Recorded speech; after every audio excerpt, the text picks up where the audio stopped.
Emotional health is deeply intertwined in an ongoing journey with spiritual health. This involves opening to our pain, grieving our trauma, and patiently cultivating a resilience that stabilizes and secures our relationships and our sense of self.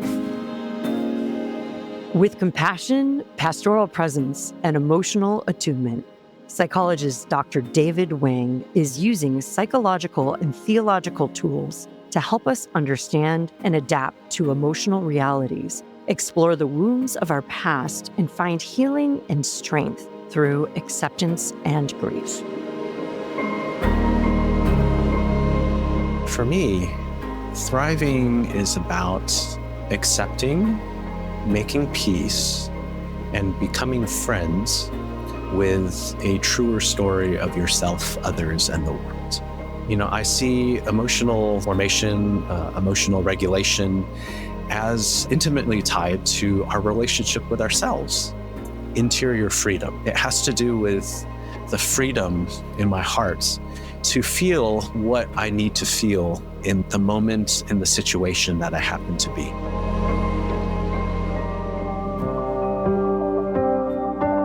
I'm Dr. Pam King, and you're listening to With and For, a podcast that explores the depths of psychological science and spiritual wisdom to offer practical guidance towards spiritual health, wholeness, and thriving on purpose.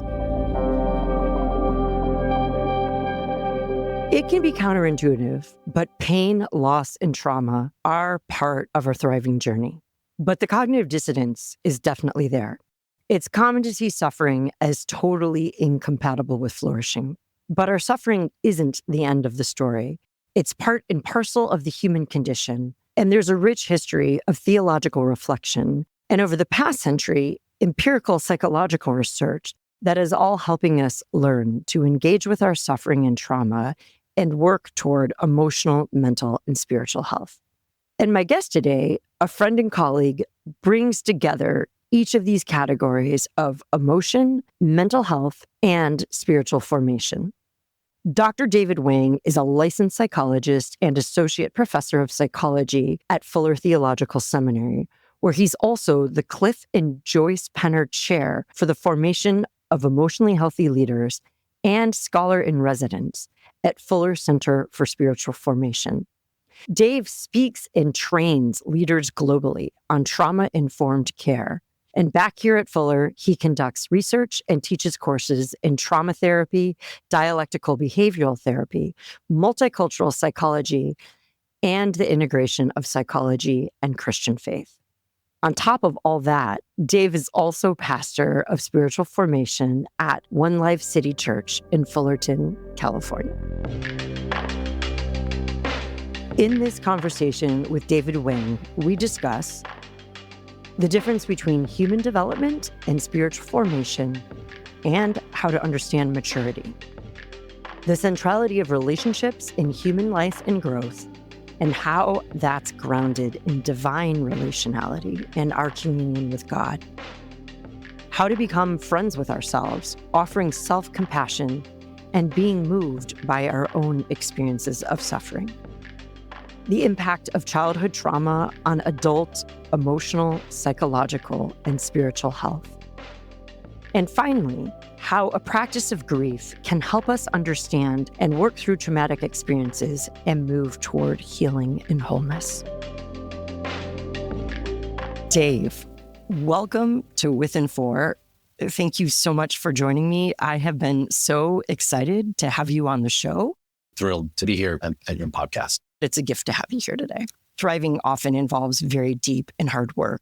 And today, we're going to get into some complex and for some heartbreaking stuff. You work with people in the trenches of pain and trauma and healing. And I'm really looking forward to having your expertise to impact how pain and loss and trauma can be part of our thriving journey.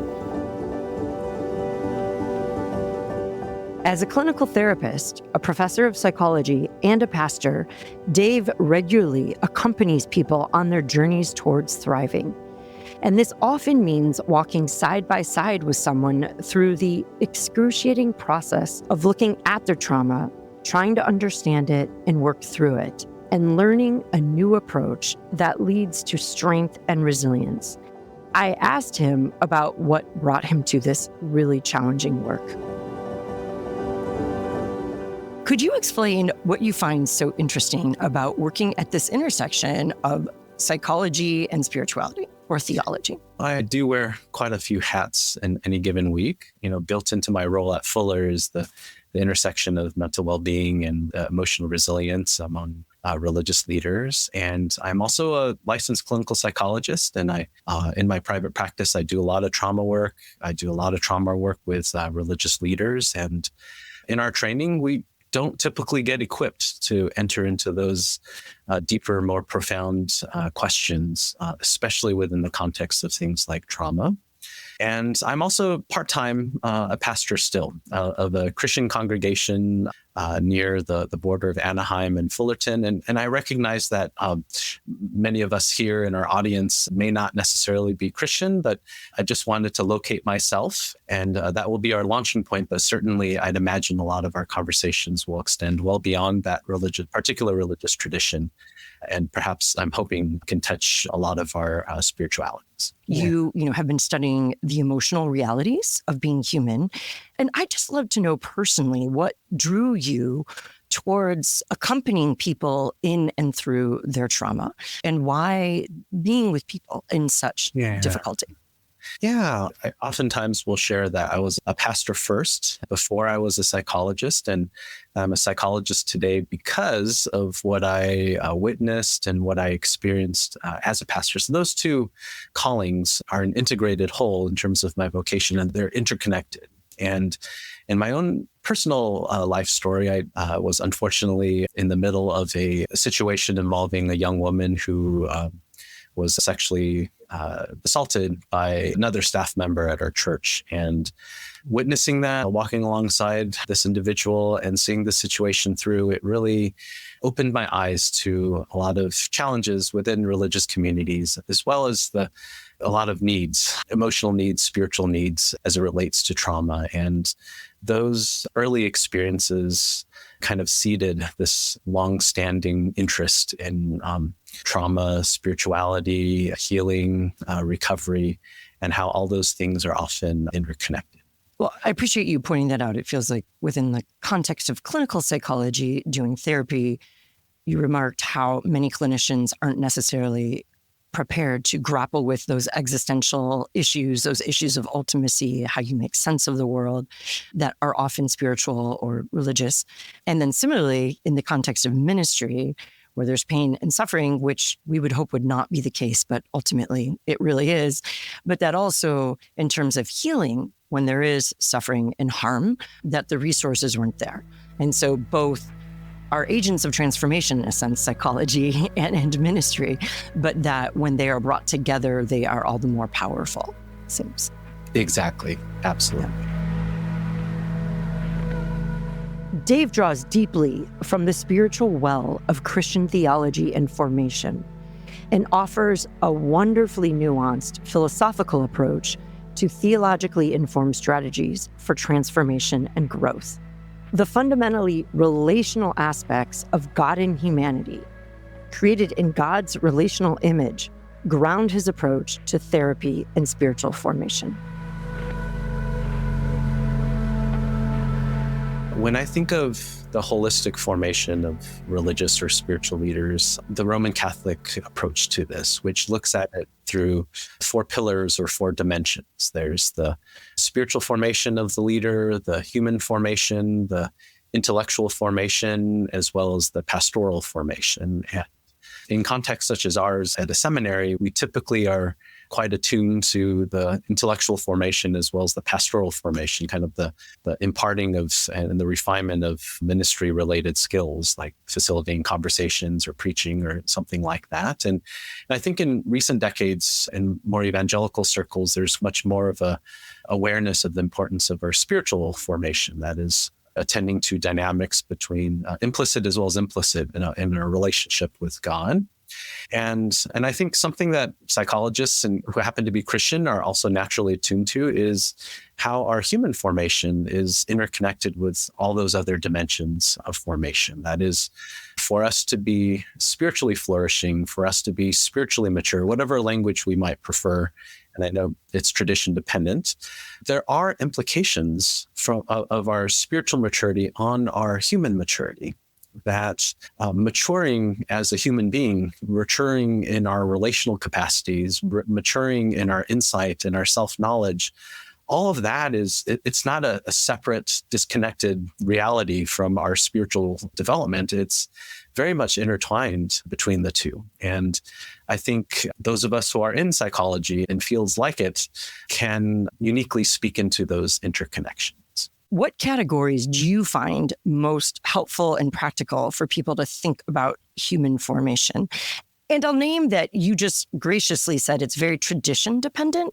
Mm-hmm. So perhaps depending on your culture, your religion, your denomination, your disciplinary background, you might use different words. Yeah, I think a good place to start is this reality that our spiritual development, it's ultimately a development in our relationality. That is our relationship with the divine. I think our Roman Catholic friends would talk about union with Christ and a union with God. And that's actually, again, my preferred language myself. But that spiritual formation is fundamentally relational.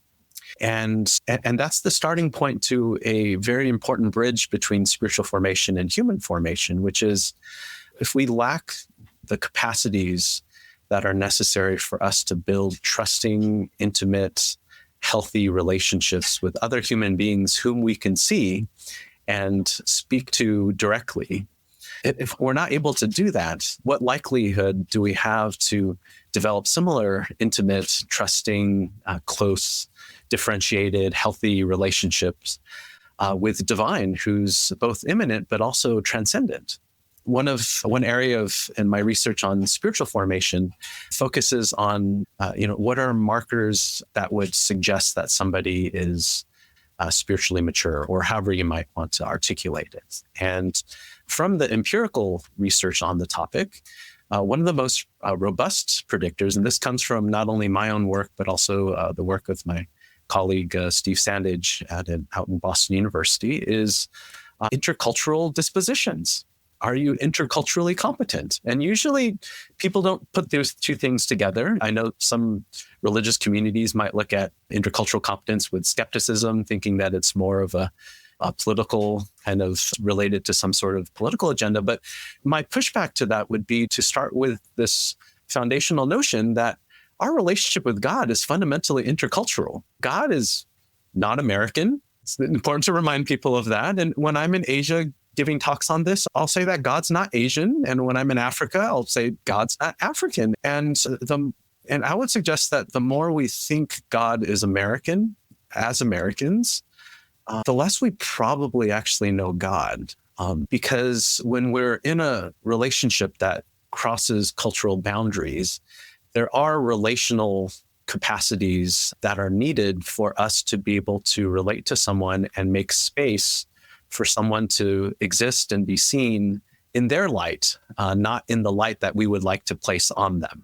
And in the Old Testament, it talks a lot about idolatry and warnings about idolatry. And I think cultural idolatry is a form of idolatry, and the idea behind idolatry is this notion that humans, at least from a Christian tradition, we understand humans to be created in the image of God, and idolatry flips that 180 degrees, where we, instead of being formed in God's image, we form God out of our image, which can include forming God out of our cultural image, thinking that God votes like us, thinks like us, has exact same sets of values, and that's idolatry. And that also stifles our capacity to see and relate to God as fully as He is, because we're in many different ways trying to fit Him into a box. People often ask me, what are the markers of maturity? As a developmental psychologist myself, I think about the ways that our relatedness and connection to others facilitates the process of human growth and development. There are emotional building blocks and relational capacities that we need to cultivate to thrive as a mature person. I'd love to hear you talk then about both relational development or formation and this concept of emotional health. Well, I'll start with, there'll be multiple parts to my response to this. A couple of years ago, I flew out to Mount Angel Seminary, which is a Benedictine seminary near Portland, Oregon. And I had a focus group with a bunch of spiritual directors. And I asked them the question, how do you discern between the difference between someone who possesses a substance of spiritual maturity versus someone who perhaps is in fact spiritually immature or less developed, but they're just trying really hard to look the part? And one of their responses was, they said that spiritually mature people are people of communion with deep relational capacities, not only with God, but also with one's neighbor. And another descriptor that they offered is that they possess affective maturity or emotional maturity, that they're aware of their internal emotional states and they know where they're coming from, like what emotion I'm feeling, why I'm feeling it. And as a result, they're equipped to cope with these internal states. And how I put these together is that I see emotional formation, emotional regulation as intimately tied to our relationship with ourselves. Just as we might ask a question, do you know other people intimately in a trusting way? We can also ask a similar question. Do you know yourself intimately in a harmonious way as well? And that relationship with ourselves is really key to emotional health. I really appreciate that. I feel like an image is coming to my mind of these somewhat emotional building blocks of like our emotional capacities to regulate, to attune to ourselves, to attune to others emotionally through empathy or take their perspectives, to be self-aware, that these emotional building blocks, these psychological capacities enable us to relate to ourselves, know ourselves, relate to others. And those same capacities also allow us to relate to our understanding of the divine or to God. Absolutely. Yes. And when your comment earlier about us often projecting like our culture, my North American perspective on who God might be, when the more self-aware we can be and understand what is uniquely ours, and that's limited in generalizing to the people around me, let alone to God, the more control or more openness we might have to experiencing others in their own uniqueness and God as God presents himself. Oh, that's right. Absolutely. We came to a great point, and I asked Dave what he thinks of spiritual health and thriving, and to contextualize it within both his theological and psychological frameworks.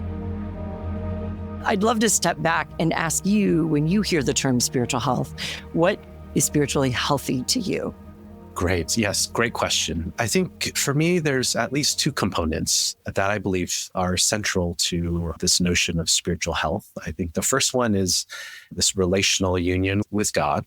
And the second one is more interior. And I've come to prefer this term much more than, say, other similar terms like emotional well-being or a lack of distress or positive emotions. There's a place for all of those things. But in my opinion, I feel like a more robust outcome would be interior freedom. Again, I'm going back to my Roman Catholic friends. So union with God on one hand, and then interior freedom on the other hand. And the reason why I prefer the term interior freedom is that it's a much more flexible term. And it has to do with the freedom of in my heart to feel what I need to feel in the moment, in the situation that I happen to be. So, for example, there's plenty of situations where positive emotions like joy and gratitude and peace are fully appropriate. Of course, we might be concerned if someone is in a very peaceful, joyful circumstance and they can't connect to those emotions. And I think we'd be rightly concerned there.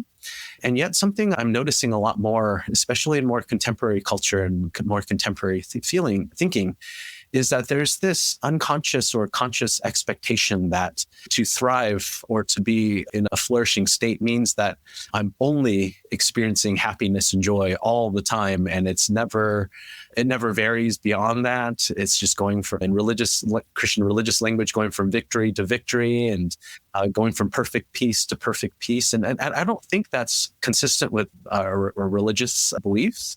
And it's also not consistent with the realities of life that, without the pain and the sadness, things like joy aren't meaningful. You need both. Both give each other meaning, and it's about the harmony between the two. So as a clinical psychologist, I will be just as concerned if somebody just lost a loved one that they care about deeply, and they're unaffected and they're still happy and moving on with their life and as if nothing happened.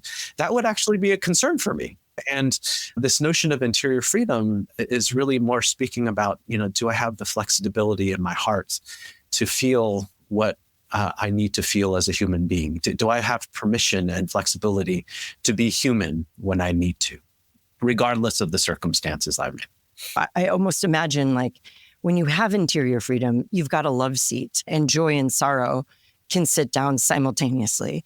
And, anger might be relaxing or sitting in a chair, and that we are complex humans in knowing when to allow space for all of these complex emotions to sit side by side and maybe even hold hands for a while. Yes, absolutely. And one of the insights that neuroscience teaches us is that human emotions and human cognition, it operates in parallel. It doesn't process things serially, like one after another. We can process multiple threads and multiple emotions at the same time. And this makes perfect sense because when you think of, again, that example of losing a loved one prematurely, or it's quite normative for us to feel both happy and sad at the same time. If someone was suffering, we might be happy for them that they're not suffering anymore. And at the same time, we feel sad because we miss them. And both coexist without having to cancel each other out. And that our brains are hardwired for that as well. Absolutely. I think that's so important to just give people permission. And this is where information is helpful. You can process and hold two emotions at the same time, and that to embrace that. And the American dream doesn't have to mean just all happiness. Joy doesn't even mean delight and pleasure and glee and being ecstatic all the time. For Dave, thriving is about holding the beautiful beside the broken. And another incredibly evocative and challenging idea, to become friends with ourselves. This means learning how to show compassion, being moved by our own suffering, and accepting our limitations as we strive toward the hard work we're all called to do. For me, thriving is about accepting, making peace, and becoming friends with a truer story of yourself, others, and the world. And perhaps distilling it is being able to tell a truer story of your life. And as my friend and colleague Dan Allender, he's a trauma psychologist, works with childhood sexual trauma. It's also how he would articulate healing from those kinds of hurtful situations, which is, he would say, telling a truer story requires us to speak to not just the beauty, but the brokenness as well. And that there's an indicator of healing and recovery is actually the cultivation of a greater capacity to hold ambivalence, to hold both the beauty and the brokenness side by side, all at the same time. That I don't need to erase one or the other. And it's possible I think it's very common for us to gravitate towards one or the other, the beauty or the brokenness, where on one hand, I've seen some individuals, oftentimes religious people, who only want to talk about the beauty and never want to talk about the brokenness.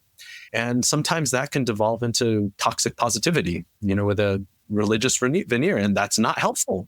And on the flip side, it's also possible to just ignore the potential beauty and just focus and ruminate on the brokenness. And that's also, even though that's true, to do so in a ruminative fashion and to stay there, it's also not productive. It's also ultimately not a life-giving pathway. So telling a truer story for some is going to invite them to trend and move towards acknowledging the beauty, while for others, it's going to do the opposite, where it's going to invite them to acknowledge the brokenness and to be able to hold both and to make peace with it and to squeeze every drop of wisdom that we can from that tension, I think is very much a sign and a means by which we flourish, in my opinion. Absolutely. That's beautiful. Part of, I think, my own journey has been able to hold the brokenness and the beauty simultaneously, and to feel the brokenness and the hurt and the pain.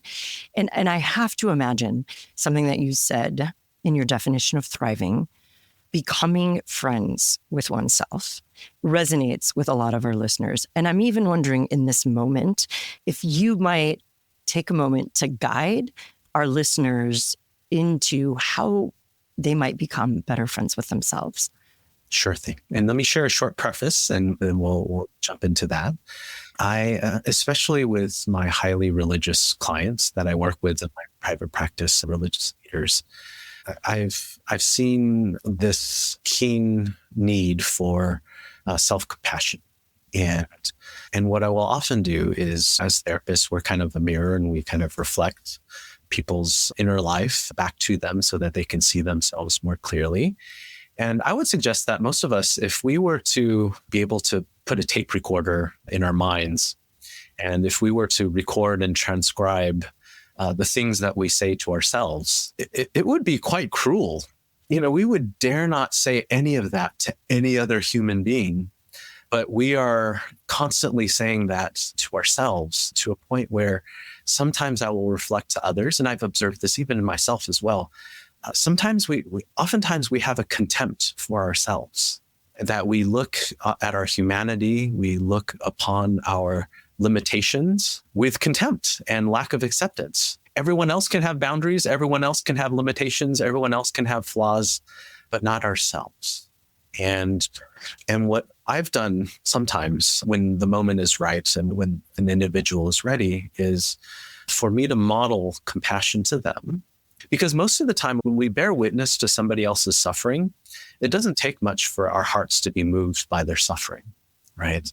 And this notion of self-compassion, which is derived from Buddhist spirituality, very much appreciative of many of their insights, is this idea of, well, can we observe our own suffering in the same way we observe and bear witness to the suffering of others, and allow and give freedom to our hearts, give our hearts permission to not only be moved by the suffering of an other person, but allow ourselves to be moved by our own suffering, affirming our humanity. And again, speaking from the Christian tradition that I happen to belong to, I will continue that with one more step, which is now consider, how might God view your suffering? And so again, illustrating this kind of holism between compassion for other people's suffering, compassion for my own suffering, and then being attuned to and receiving the compassion and the pity of God as he bears witness to our suffering as well. And there's been a number of beautiful, powerful moments when that finally clicked and they realized that, whoa, God may not talk to me the same ways that I talk to myself. And can I open myself up to the reality of how God actually sees and wants to speak to me? That's so helpful to hear. And I do know cognitively that third person perspective on our own life, our own story, can be so helpful for us to process our feelings, see our feelings in new light, and begin to open us to having God's compassion or other person's compassion for us. If you would be willing to share in your own life, if there's been, a moment, kind of an aha of when, because you're human, I have to imagine that Dave Wang even holds himself in contempt at times. Oh, absolutely. Absolutely. Is there something you might share with us of a time where you realized that you were holding yourself in contempt and how you worked through that or continue to?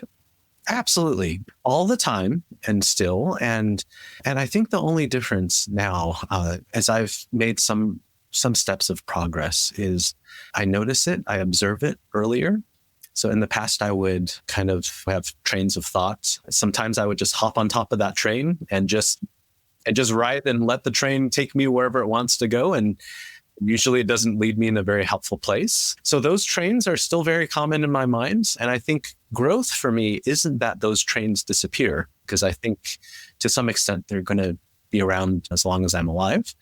Growth rather is more about noticing them earlier and knowing how to pivot yourself internally earlier. And sometimes those trains have something important to say to us. But if we listen well to it and we receive the wisdom it's trying to communicate to us, it actually quells the train much more effectively than if I were to try to confront it or try to go into some sort of rational logical wrestling against it, which I'm also very prone to do. But the one area in particular that I struggle with the most, and I think this might be common among other people as well, is having contempt over my limitations. And me not being enough. And sometimes it's my body that's trying to communicate some sort of limitation. And I either ignore it, I look at it with contempt, like, oh my goodness, why can't I do this anymore? I should be blah, blah, blah, blah. And other times, maybe there's a very tense situation and I'm very vigorously scrutinizing my decision-making process. And in those situations, I will often ground myself with the phrase, Dave, I did the best that I could with the information that I had. Like, did I do the best that I could with the information I had and with the resources available to me at that time? And can I say that yes to that question throughout the process? And even if some of the decisions were not accurate, didn't lead to some of the outcomes that I would hope and wish for.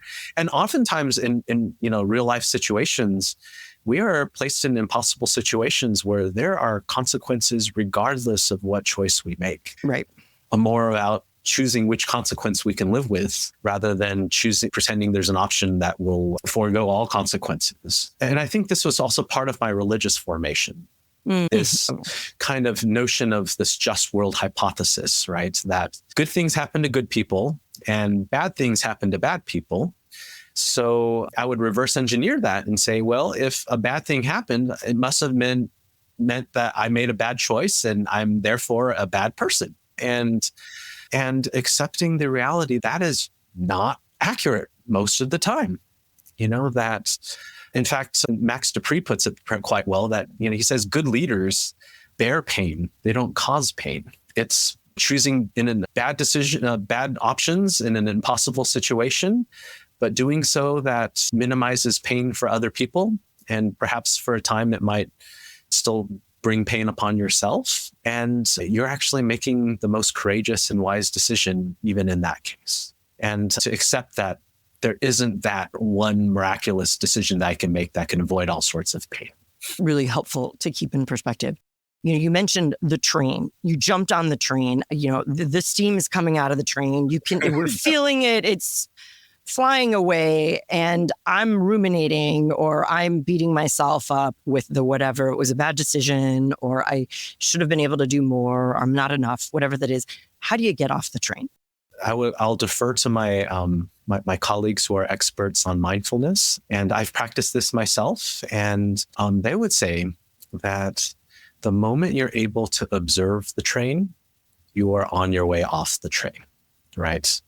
Because if I'm not observing the train, I think the train is a completely accurate reflection of reality. So I'm thinking that I'm a failure. I'm feeling as if I'm a failure. That must mean I'm a failure. But for me to be able to engage in some metacognitive capacity and to recognize, oh, well, I am thinking this and I'm feeling this, but this is actually a train of thought that I'm having that is likely temporarily and likely connected to something very understandable that I'm navigating through in my life.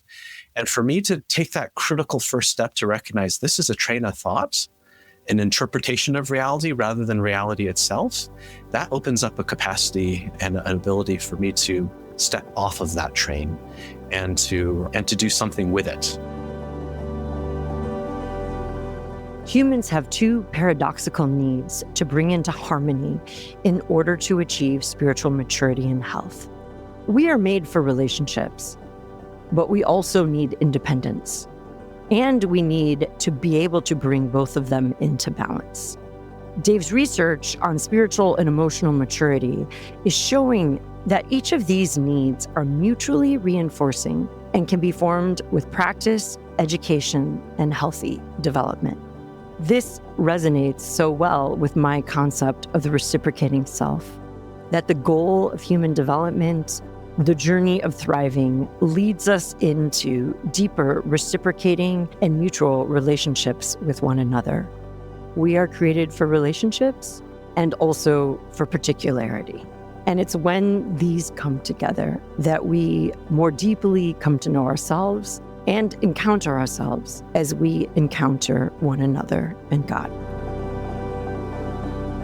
Another empirical predictor of spiritual maturity is differentiation of self. And this notion of differentiation speaks to how we bring into harmony these paradoxical human relational needs. On one hand, as humans, we have a profound need to be connected with other people, to be intimate with other people, to belong to a group or a cause that is greater than ourselves. And on the other hand, coexisting with this need for connectedness, we also have this need for independence and autonomy, for me to be able to think for myself, to think on my own. And these two coexist both at the same time. And when I think of differentiation, a good place to start with is to think of different ways that I can fail to differentiate. So for example, one way to fail in differentiation is to fail on the side of connectedness. I'm sure we've encountered individuals, religious or not, that might belong to some larger cause or some larger group, and their group membership is so important to their identity that they have effectively foreclosed on any independent thought. So whatever that group suggests, and again, from my Christian religious upbringing, I grew up in a church where the head pastor said that trick-or-treating was evil because Halloween is from the devil. So for those of us who weren't very highly differentiated, we just went along with it.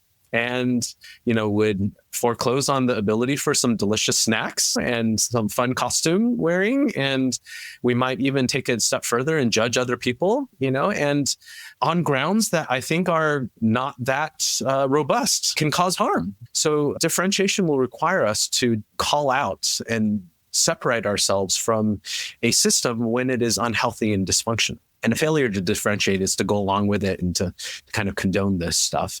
On the other hand, you can fail to differentiate by valuing our independence and our critical thinking so much that we forego any kind of connection with other people. This idea of, and again, as a religious illustration, there are many people who are thinking after COVID, why should I even attend church in the first place anymore? I'm perfectly fine reading the Bible on my own. I can just watch sermons on YouTube and listen to Christian music on the radio. I don't need other people. I can just do this myself. But again, going back to this notion of spiritual flourishing, something is missing if I'm just doing this alone. So, and again, tying this back to this larger notion of spiritual flourishing and thriving that we've been talking about all along, there is a spirituality that is done in community. And there's also a spirituality that needs to be done alone. And perhaps another way to describe a flourishing spirituality is one in which I have a robust spirituality in solitude that is in harmony and coexists with a robust spirituality in community. And those aren't threats to each other. They reinforce each other and they inform each other. Can virtue be taught? Can maturity be educated? Can we learn to thrive and be spiritually healthy? In his teaching roles, Dave is exploring how to do this in creative and imaginative ways. You have spent quite a bit of time doing research in educational settings. And currently in our culture, there's a little bit of a crisis of the meaning and purpose of education.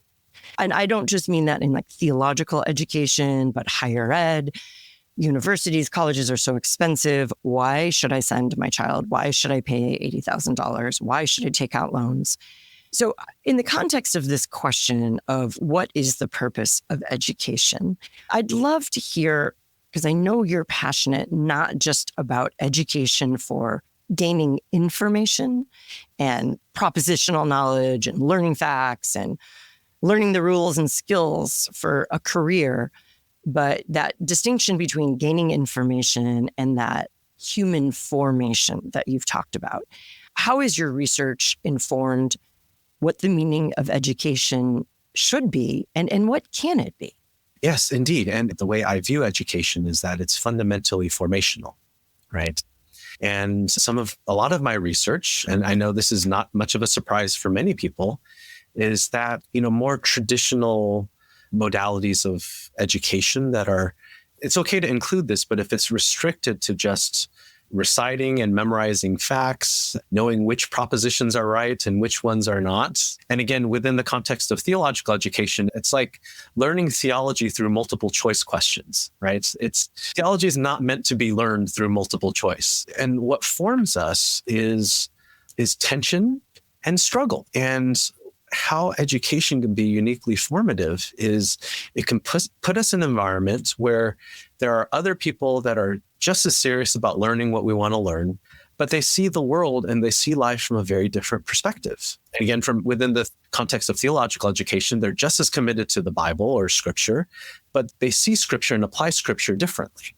And there's something about the process of recognizing that there are other perspectives and that those perspectives aren't all evil, that there aren't all threats to your perspective, and that invites us to see the world through other lenses, to see the world through other eyes, through other perspectives, to bring that back to bear on my own perspectives, and to allow my perspectives to evolve and to become more full and more robust, to allow me to, in ways that are helpful, of course, perhaps question my own views, especially those views that perhaps need to be questioned. And sometimes as we question them, we might realize that, I believe them even more, but perhaps from a different angle with a different depth. And there's something about that struggle that is so formative, not only in our spiritual life, but also to who we are as human beings. And this reminds me of a recent conversation I had just a few weeks ago.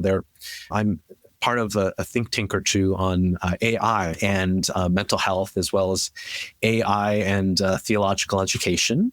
And there's a lot of excitement of like, hey, AI can help us think theologically. It can help synthesize all this information together, so on and so forth. And for me, I'm not trying to put the brakes on all of it, but my feedback to them was there's a part of the struggle that we shouldn't offset to an AI engine, because if we take that struggle out, we actually deprive our students of the very ingredient that forms them. So it's not just the end point of education, but it's the process of education.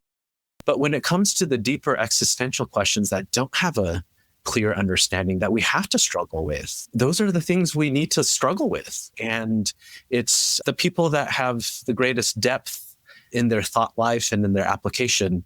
It comes from this second simplicity. There's a first simplicity and a second simplicity. And I think there's a French philosopher, Ricoeur, who speaks of the first naivete and the second naivete.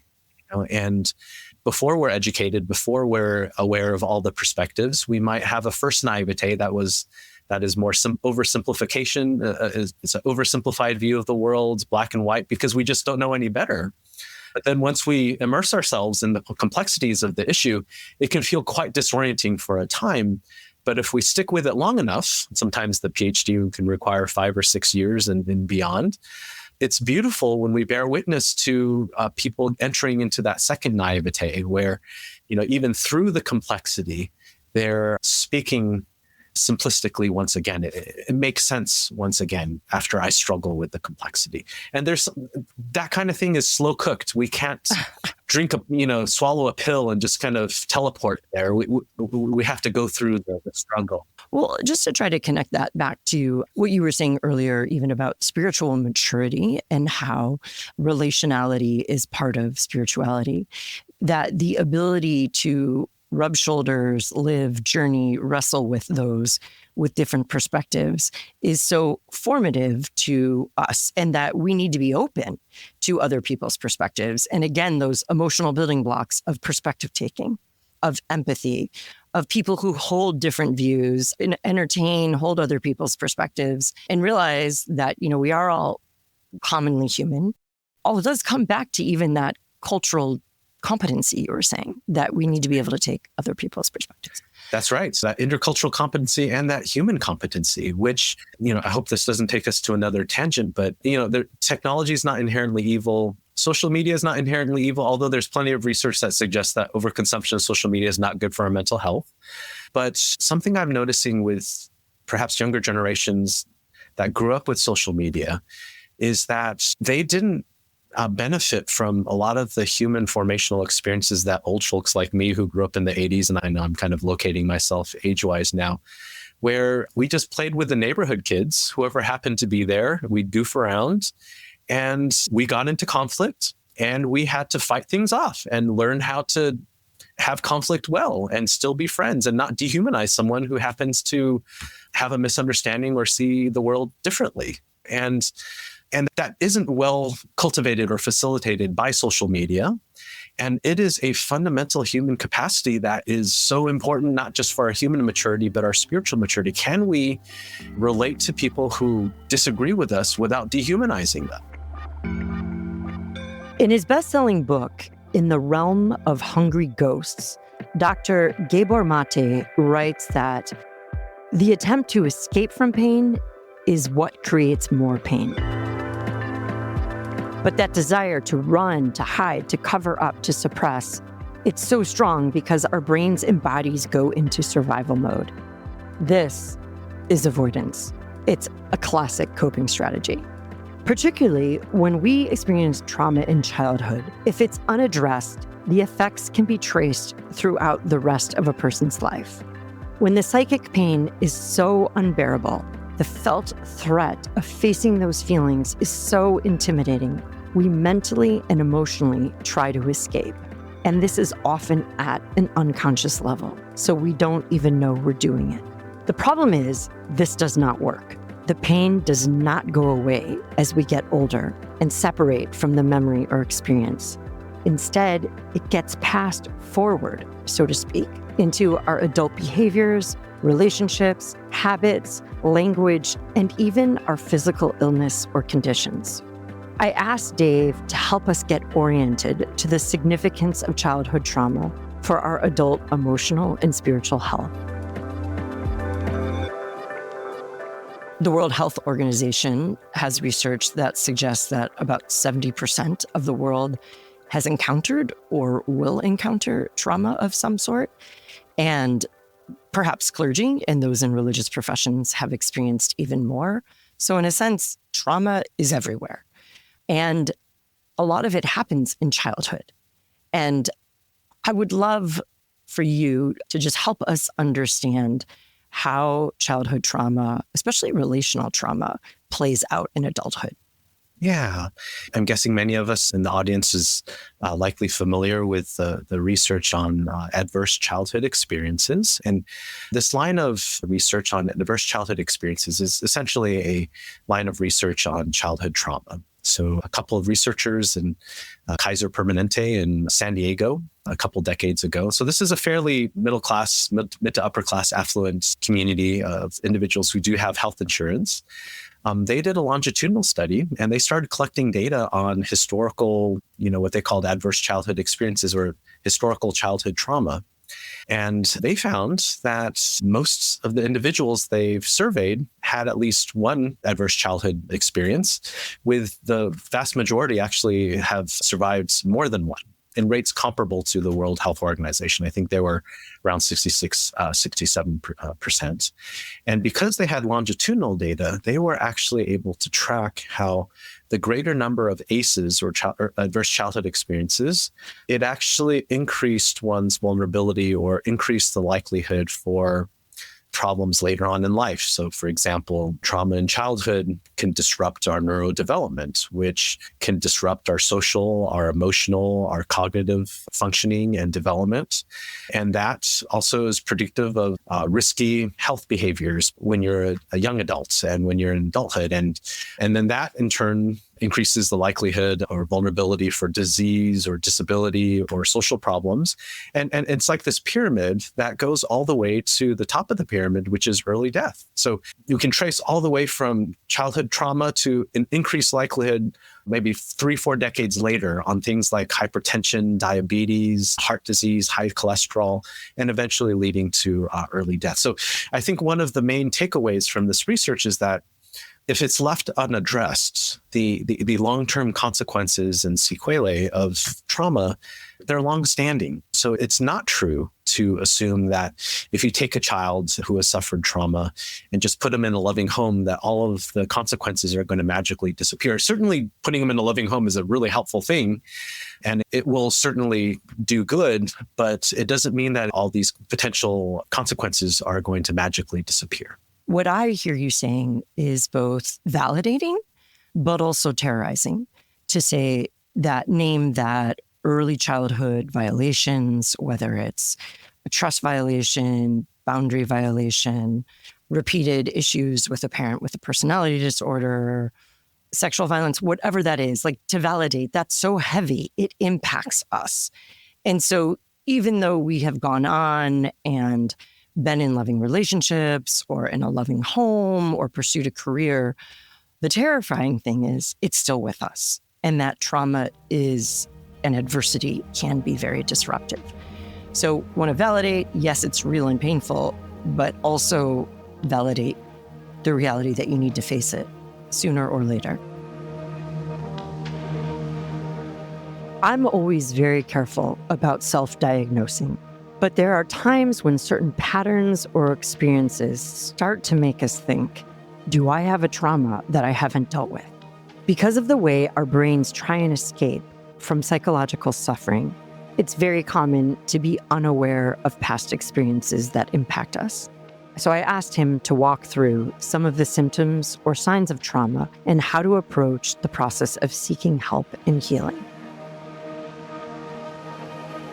I'm wondering for our listeners who are maybe not so versed in trauma, and that's a word we hear a lot. We hear big T trauma, little t trauma, repeated traumas.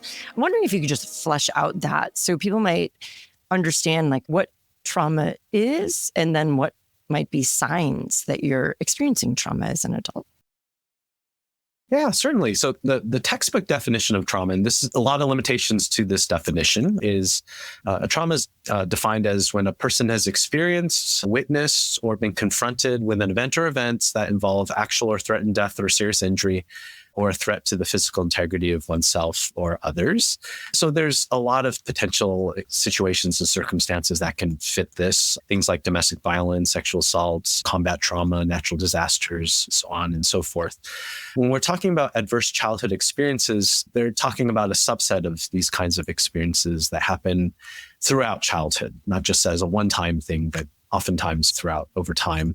Things like physical abuse, emotional abuse, sexual abuse involving children, neglect, physical neglect, emotional neglect as a form, but also included in adverse childhood experiences are, when there's domestic violence in the family, when there's incarceration or mental illness in the family system.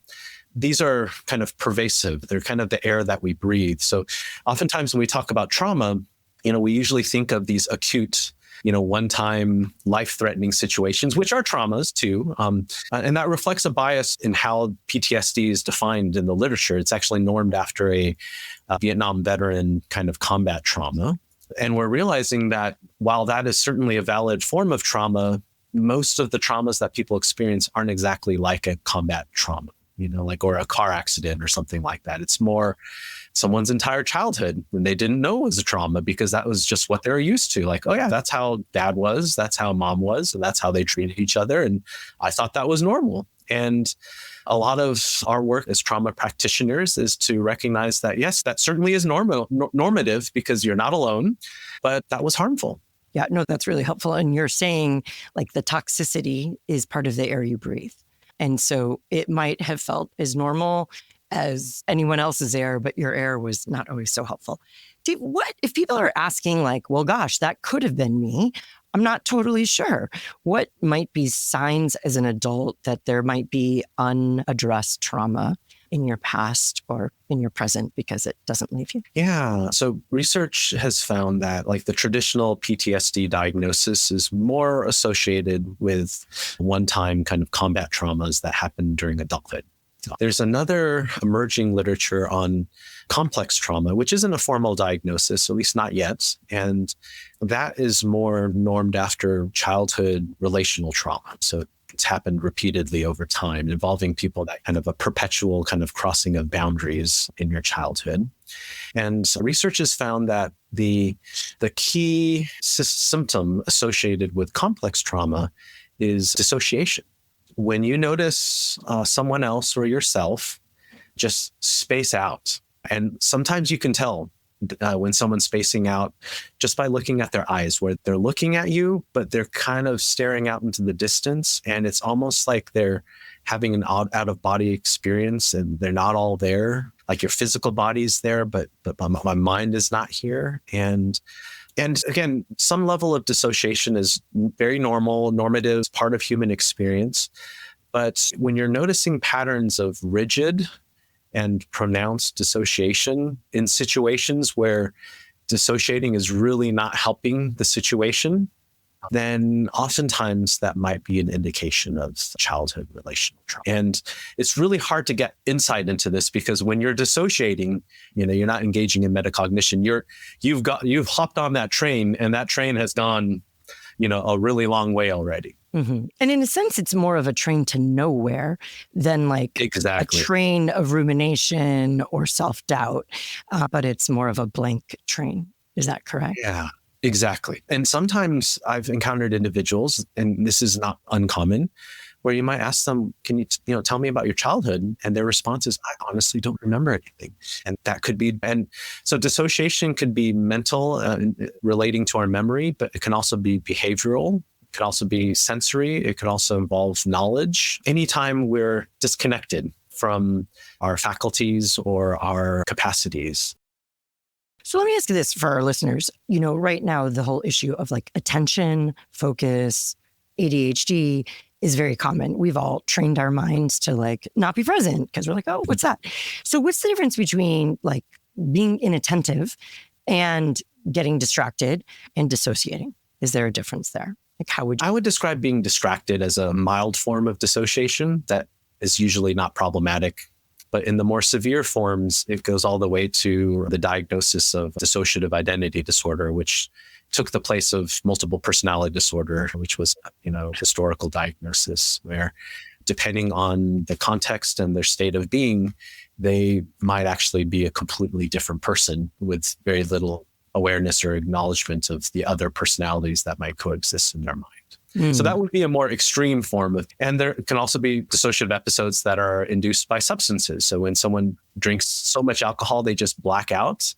They weren't actually blacked out. They were driving and they hit a fire hydrant or something. That's also another example of dissociation. Or when, perhaps more commonly, we had a grandpa or an uncle that had dissociative rage, who their typical personality is very kind of logical or analytical, and then something triggers, and then all of a sudden they get into this other state of uncontrollable rage, and they are oftentimes dissociated there. Dissociation was actually quite common during COVID, when people just checked out and wanted to watch Netflix and wanted to check out, mentally check out from the world and kind of binge watch. And that's also a form of dissociation potentially as well. When it comes to the concrete practices that can help and heal traumatic experience, learning to grieve is a core and essential skill that will help us grow in the wake of our history of pain, harm, abuse, and other events that we might have suffered. And here is where Dave brings together more of his Christian spiritual practices of prayer with the emotional practice of grief and acceptance. There's healthy ways to deal with trauma and some unhealthy ways. And you have identified grief as a potentially very helpful emotional mechanism to deal with trauma. Could you say more about that? Yeah.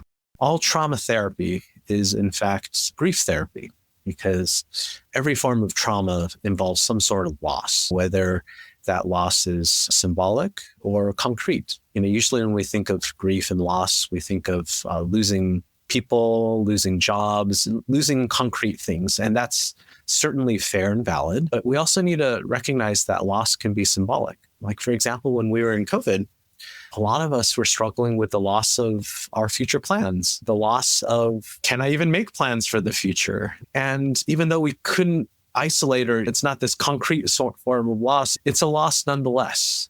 And a lot of trauma healing, and I would, by extension, say a key to flourishing is actually knowing how to grieve well when we need to grieve. And grieving is about taking steps towards acceptance. And acceptance doesn't mean I'm happy about it or I would prefer it.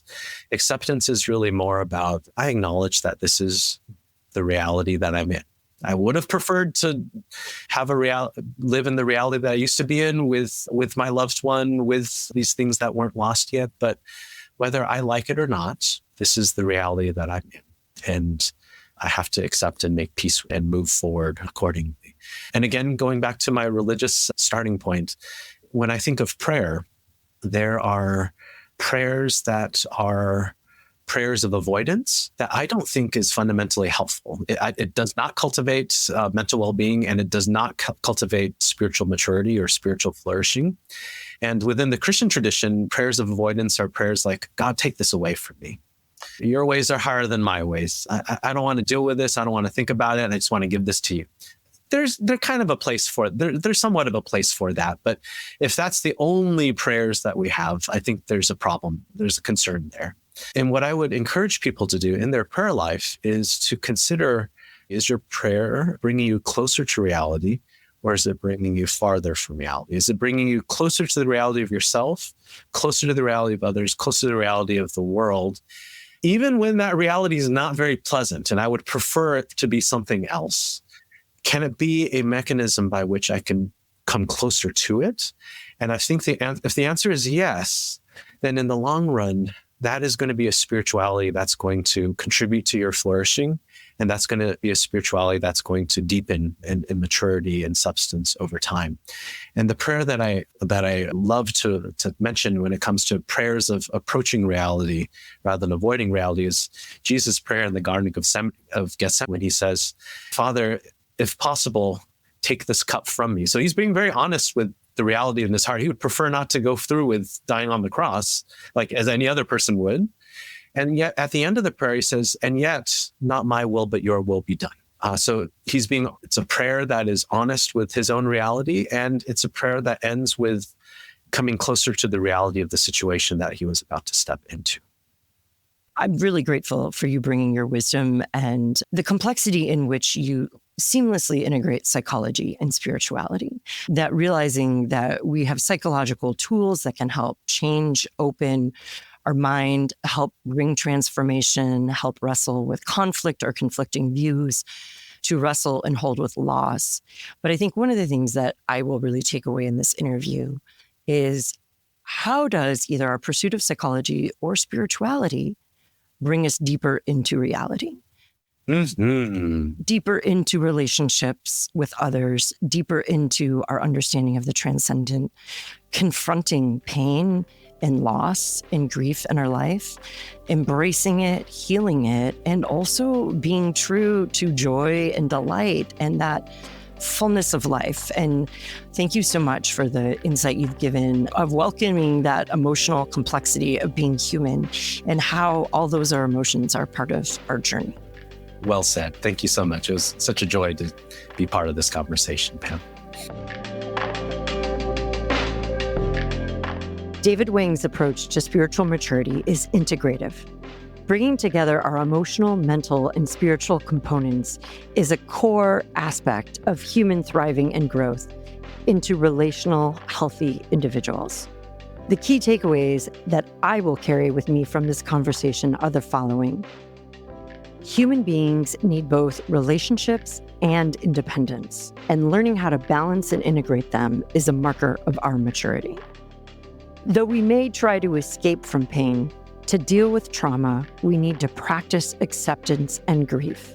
It's a difficult and complex relational process that brings us closer to healing and wholeness. We can befriend ourselves in our pain through a practice of self-compassion.